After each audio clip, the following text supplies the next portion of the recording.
Pour la ministre de l'Entrepreneuriat national, de l'Emploi et de la formation professionnelle, Mme Bagayoko Aminata Traoré, la visite au Conseil national du patronat du Mali était un passage obligé. Cette rencontre s'inscrit dans le cadre d'une visite de courtoisie, mais et surtout pour le renforcement des relations entre les secteurs publics-privés. En mai dernier, les deux structures avaient initié un atelier sur l'inadéquation des formations aux besoins du marché de l'emploi, ainsi que le chômage de plus en plus accru chez les jeunes. Une occasion pour formaliser ce partenariat en vue de sa mise en œuvre. Que la mise en œuvre effective des recommandations et des résolutions issues des travaux du dit atelier s'effectue dans un cadre partenarial formel. Et le cadre que nous avons voulu mettre en place prévoit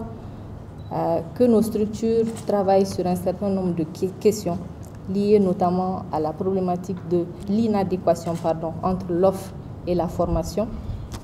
qu'on puisse aussi travailler sur les questions de partenariat public en matière de formation professionnelle et d'emploi.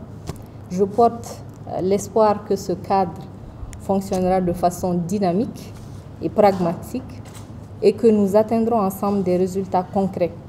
qui favorisent le développement du secteur privé et la création d'emplois. Le CNPM promet d'aider le gouvernement pour la mise en œuvre des conclusions de cet atelier. Madame la ministre, je reste convaincu que votre visite marque le début d'une fructueuse collaboration entre votre département et le secteur privé, et cela à travers la signature du relevé de recommandations et des résolutions issues des conclusions de l'atelier entre le CNPM et votre département. Et nous sommes à votre disposition, à la disposition de votre cabinet, à la disposition de différents démembrements de votre département pour que nous puissions ensemble gagner cette bataille contre le chômage,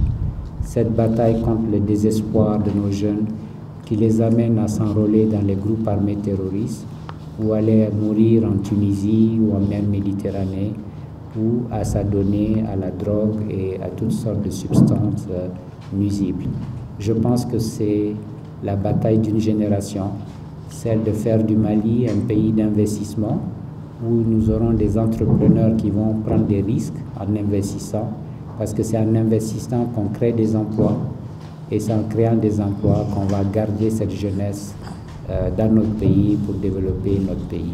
Les deux structures ont évoqué les défis liés à l'entrepreneuriat et à la formation professionnelle au Mali, tout en étant conscients que seule une collaboration étroite entre les secteurs privés et publics permettra de relever les défis.